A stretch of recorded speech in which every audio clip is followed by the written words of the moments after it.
चतुर पंडित। माँ, अभी घर जाने में समय है, तब तक कहानी सुनाओ ना।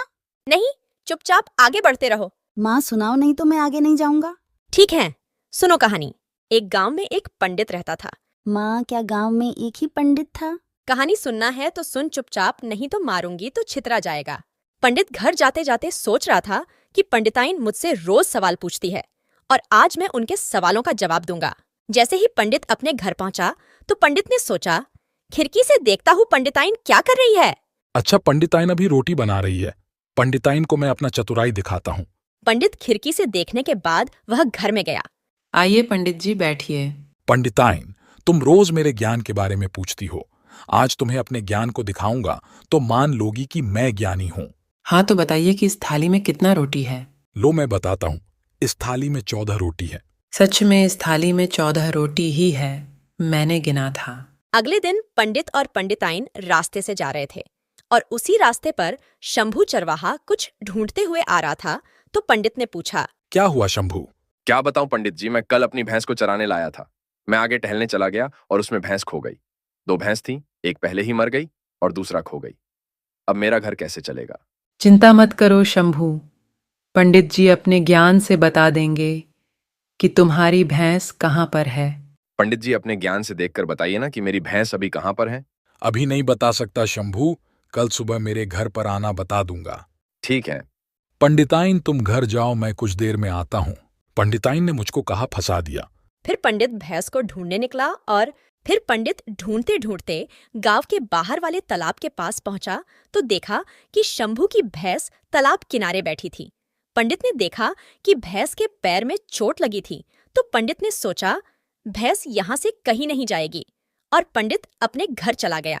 अगले दिन शंभू चरवाहा सुबह सुबह पंडित के घर पहुंचा और बोला, पंडित जी अब देखकर बताइए ना कि मेरी भैंस कहाँ पर है।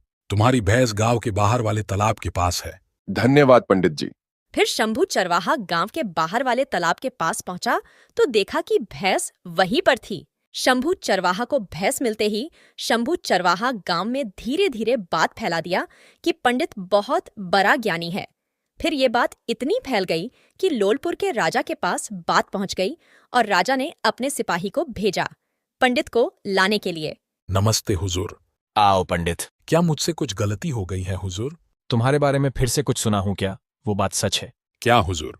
यही कि तुम बहुत बड़े ज्ञानी हो, कुछ भी बता देते हो। जी हुजूर। मेरे हीरे की अंगूठी मेरे कमरे से चोरी हो गई है। उस अंगूठी और चोर का पता लगाकर मुझे बताओ। ठीक है हुजूर, मुझे 2 दिन का समय दीजिए। नहीं, मुझे कल सुबह तक बताओ। ठीक है हुजूर। हाँ पंडित, एक बात ध्यान में रखना, पिछली बार की तरह धोखा दिया तो माफ नहीं करूंगा, सीधे तुम्हारा सर धड़ से अलग कर दूंगा। जी हुजूर। पंडित को मेहमान कक्ष में लेकर जाओ निनिया। जी हुजूर। आइए पंडित जी। पंडित जी, आप इस कमरे में विश्राम कीजिए, आपको कुछ भी चाहिए तो मुझे बुला लीजिएगा। ठीक है, तुम जा सकती हो। फिर नौकरानी कमरे से चली गई और पंडित बिस्तर पर बैठकर बोला, मैं कहाँ फंस गया। पंडिताइन को चतुराई दिखाने के चक्कर में ना पंडिताइन के सामने ज्ञानी बनता, ना पंडिताइन शंभू को बताती और ना मैं यहाँ फंसता। फिर पंडित सोचने लगा, अगर मैं सुबह तक चोर कौन है नहीं बताया तो कल मरना तय है। इस डर से पंडित को नींद नहीं आ रहा था तो पंडित बोलने लगा, आउरे निनिया बिहान जान जाई। तभी नौकरानी दरवाजे पर आई तो देखा कि आउरे पंडित निनिया अकेले में बिहान कुछ जान बोल रहा जाई। था। तो नौकरानी सुनकर तुरंत पंडित से माफी मांगने लगी। पंडित जी मुझे माफ कर दीजिए, अंगूठी मैंने चुराई थी। राजा साहब से मत कहिएगा, मुझे माफ कर दीजिए। तुम्हें कैसे पता चला कि मैं जानता हूँ कि चोर तुम ही हो? मैं दरवाजे से गुजर रही थी तो सुना कि निनिया बिहान जान जाई, तो मैं समझ गई कि आपको पता चल गया, इसलिए आपके पास आई। आप जो कहेंगे वो करूंगी, मुझे बचा लीजिए। फिर पंडित को याद आया कि इसका नाम तो निनिया है। ठीक है, मैं नहीं कहूंगा, अंगूठी को ऐनक के नीचे रख देना। लेकिन आज के बाद चोरी हुई तो मैं तुम्हारा नाम पहले बताऊंगा। आज के बाद ऐसा नहीं करूंगी पंडित जी। नौकरानी ने अंगूठी को बताए हुए जगह पर रख दिया और पंडित सुबह होते ही राजा के पास पहुंचा और बताया, हुजूर, आपकी हीरे की अंगूठी मिल गई। मुझे बताओ, अंगूठी किसके पास थी? हुजूर, आपकी अंगूठी किसी ने भी चुराया नहीं था। आपकी अंगूठी ऐनक के नीचे गिरा हुआ है, देख लीजिए। फिर राजा को अंगूठी मिल गई और राजा ने पंडित को हीरे की अंगूठी तोहफे में दे दिया। फिर पंडित अपने घर चला गया और बोला, मेरा नसीब अच्छा था कि मेरी जान बच गया। माँ, एक बात बताओ, राजा ने क्यों धमकी दिया पंडित को कि पिछली बार की तरह मत करना? पंडित ने पहले क्या किया था?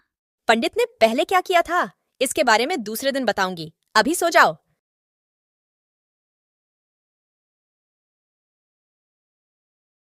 लाइक, शेयर एंड सब्सक्राइब कर दो।